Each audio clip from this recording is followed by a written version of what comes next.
कभी आपने किसी ऐसी जगह के बारे में सुना है जहां सालों से ताला लगा हो और फिर भी हर रात उस ताले के पीछे से किसी की आवाज आती हो? ये कहानी है एक ऐसे ही बैंक की तिजोरी की जिसका नंबर था 13, राजगढ़ ग्रामीण बैंक, जहां हर अफसर ने एक बात हमेशा याद रखी, तिजोरी नंबर 13 को मत छूना। लेकिन फिर भी एक अफसर था जिसने इस चेतावनी को नजरअंदाज कर दिया। मयंक सक्सेना, 26 साल का एक ईमानदार और महत्वाकांक्षी बैंक अफसर। उसे उसका ट्रांसफर छोटे से पहाड़ी कस्बे राजगढ़ में कर दिया गया। पहाड़, सन्नाटा और कोहरे से घिरा ये कस्बा दिखने में खूबसूरत था, लेकिन इसके बीचों बीच खड़ा एक पुराना बैंक अपने भीतर एक बहुत बड़ा रहस्य छिपाए बैठा था। मयंक उत्साहित आवाज में, नया शहर, नया ऑफिस और सबसे बड़ी बात, अकेले रहने का सुकून। लेकिन उसे नहीं पता था कि वो सुकून ज्यादा देर का नहीं था। पहले दिन जब मयंक बैंक पहुंचा, उसे सब कुछ सामान्य लगा। पुराने स्टाफ, पुरानी दीवारें और बहुत पुरानी लोहे की तिजोरियां। एक कोना, बाकी सबसे थोड़ा दूर, वहां एक तिजोरी पर मोटे अक्षरों में लिखा था, vault number 13, permanently sealed. Mayank हंसते हुए, वाह, तिजोरी भी डरावनी लग रही है, किसी फिल्म जैसी। रामधनी बैंक चपरासी डरते हुए, साहब मजाक मत करो, वो तिजोरी मत छूना, बहुत बुरा अंजाम हुआ है पहले।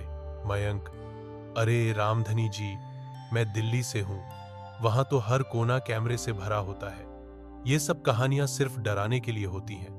लेकिन रामधनी का चेहरा सफेद पड़ गया, जैसे उसने कोई पुराना जख्म छू लिया हो। तीसरी रात थी। मयंक ऑफिस से लौटा ही था कि उसे बैंक की तरफ से आती चाबियों की खनक सुनाई दी।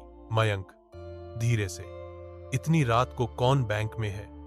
वो टॉर्च लेकर बाहर निकला। सन्नाटा इतना गहरा था कि उसके कदमों की आवाज गूंज रही थी।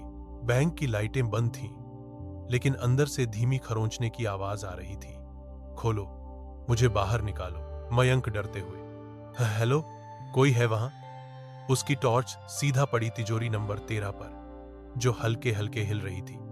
खुद ब खुद अगली सुबह मयंक ने फिर रामधनी से पूछा, मयंक, रामधनी जी, आप कल वाली बात पूरी बताइए, क्या सच में कुछ हुआ था?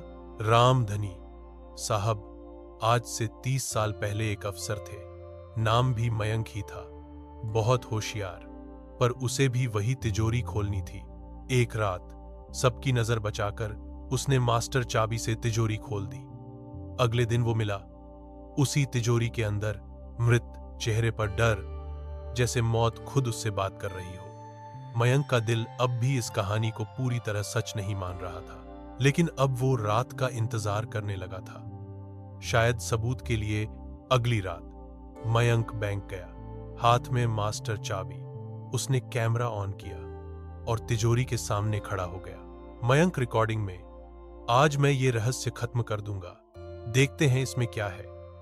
जैसे ही तिजोरी खुली, अंदर से निकली ठंडी स्याही जैसी हवा, और फिर एक सड़ी हुई, बिना आंखों वाली लाश दीवार से चिपकी मिली, और उसने मयंक की तरफ मुंह घुमा लिया। भूत की आवाज धीमी, कांपती हुई, मैं मयंक हूं, और अब तू भी यहीं रहेगा। सुबह जब बैंक खुला, सबने देखा कि ऑफिसर मयंक गायब है, सारा रिकॉर्डिंग सिस्टम बंद, और तिजोरी नंबर 13 फिर से बंद, पर इस बार उस पर खून से लिखा था, अब मयंक अंदर है। उस दिन के बाद से राजगढ़ बैंक में कोई भी उस तिजोरी की तरफ नहीं जाता। वो अब भी बंद है, पर रात को अब भी कभी कभी उसमें से आवाज आती है। एक और मयंक चाहिए। तो अगली बार अगर आप किसी बैंक में अकेले हों और आपको कोई फुसफुसाहट सुनाई दे, तो एक बात याद रखना, पीछे मुड़कर मत देखना,